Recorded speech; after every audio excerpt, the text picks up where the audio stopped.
Welcome back to another devotional in the book of Proverbs. Today, we are in Proverbs chapter 21, where we will look at the incredible sovereignty of Yahweh. But we will also tackle the question, if God is in control of all things, are we still responsible? It's very important. So, if you've already prayed on your own, and if you've already read Proverbs chapter 21 on your own, then let's dive in.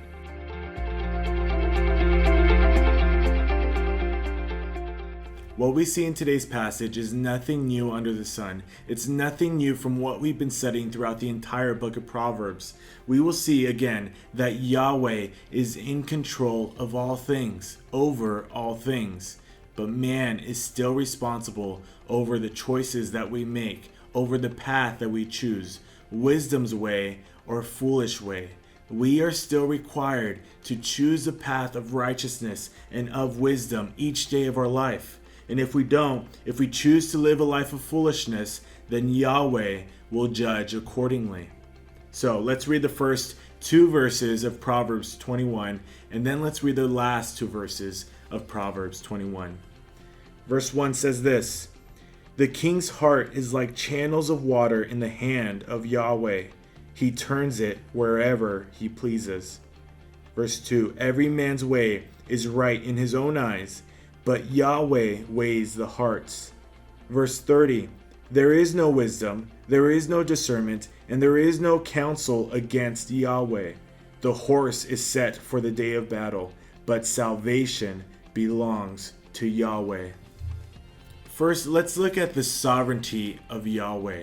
Verse 1 is amazing because we see that Yahweh is in control even over the king, which we talked about in yesterday's devotional, the most powerful person in the world. The king is the one with all the power over his people. But we see again that Yahweh is the King of Kings, and he controls the hearts of kings and of everyone in this world. As if our hearts were channels of water in his hands, he shifts and turns the direction of our lives wherever he pleases.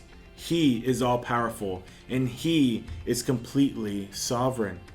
And in verse 31, we see further that man may plan his ways, but in the end, Yahweh is the one who has final victory.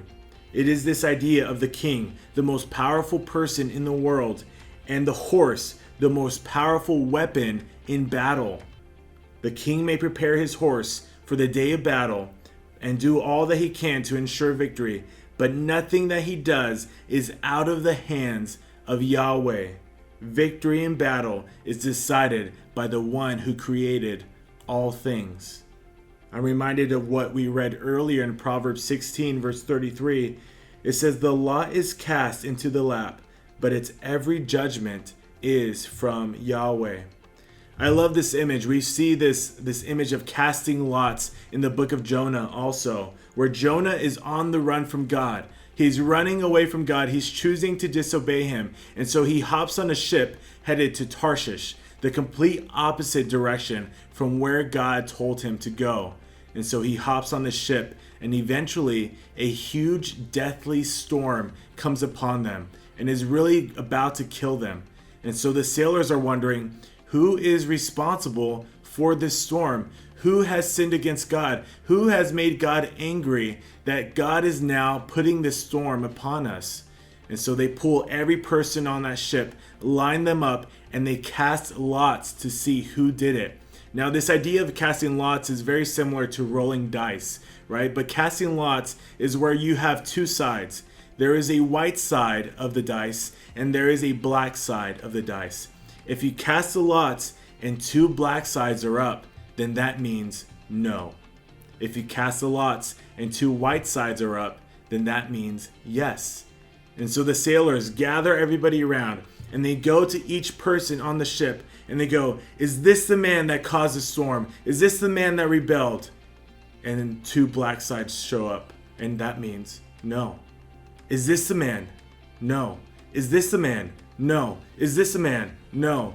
And then it gets to Jonah, and they cast the lots, and what appears? Two white sides. Yes, this is the man, and eventually Jonah is thrown off of the ship. So we see that this isn't just a chance, it isn't just a great coincidence. It is the sovereign hand of Yahweh, even over casting lots. It's incredible and an excellent image of his sovereignty. Yahweh controls all things. And so the question may arise, well, if Yahweh controls all things, then what's the point? There is nothing I can do to change anything he has already planned. But this is not the right thinking. We are still responsible. We are still held accountable for our actions. While Yahweh is sovereign king, he is also righteous judge, the one who holds every person accountable. J. Oswald Sanders says this: it is the difference between God as king and God as judge. As king, he orders and controls all things according to his own eternal purposes, human actions included. As judge, he holds every person responsible for the choices they make and the course of action they pursue. There are only two ways that we can go, and we have to make the choice. Pursue a life of wisdom that leads to eternal life, or pursue a life of foolishness that leads to eternal death. We must make the choice, and we are responsible for that choice. John 3:36 says this: he who believes in the Son has eternal life, but he who does not obey the Son will not see life, but the wrath of God abides on him. There is a choice we must make: eternal life, following Jesus, or eternal death, rejecting Jesus. The choice is up to us. Does God already know the choice that we're going to make? Yes. Is God sovereign over salvation? Yes. But are we still responsible for the choice to follow Jesus or to reject him? Yes. It seems like a paradox, something that contradicts itself, something that doesn't make sense. But that is not how we should think of it. It is just something that we cannot fully grasp because we are finite beings and God is infinite. So you might be tempted to say, this just isn't fair. We really don't have any control over our lives. But again, that is the wrong attitude towards God. After establishing the sovereignty of God in Romans 9, we see this similar response, this wicked response from man, but also an answer to this sinful response. Let's read Romans 9, verses 18 through 21. It says this: so then he has mercy on whom he desires, and he hardens whom he desires. You will say to me then, why does he still find fault? For who resists his will? On the contrary, who are you, O man, who answers back to God? Will the thing molded say to the molder, why did you make me like this? Or does not the potter have authority over the clay to make from the same lump one vessel for honorable use and another for dishonorable use? The point is, we are in no position to question God, to question our Creator. How is this fair? Because he is God, because he is Yahweh, and he controls all things, and we are in no place to question who he is or why he does what he does. It is something that we cannot fully understand, but it is something that we should not question. We should never question God. God is sovereign, yet man is still responsible. So what are we to do? God is sovereign, so trust him. Trust Yahweh.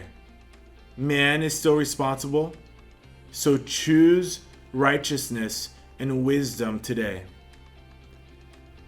The choices we make today don't determine our destiny here on earth, but the choice of whether or not we follow Jesus or reject him determines our eternal destiny, determines where we will be for the rest of eternity. Choose to follow Jesus and you will receive heaven, eternal life. Choose to reject Jesus and you will receive eternal death in hell. Heaven or hell. That is Proverbs 21. I'll see you tomorrow for Proverbs chapter 22.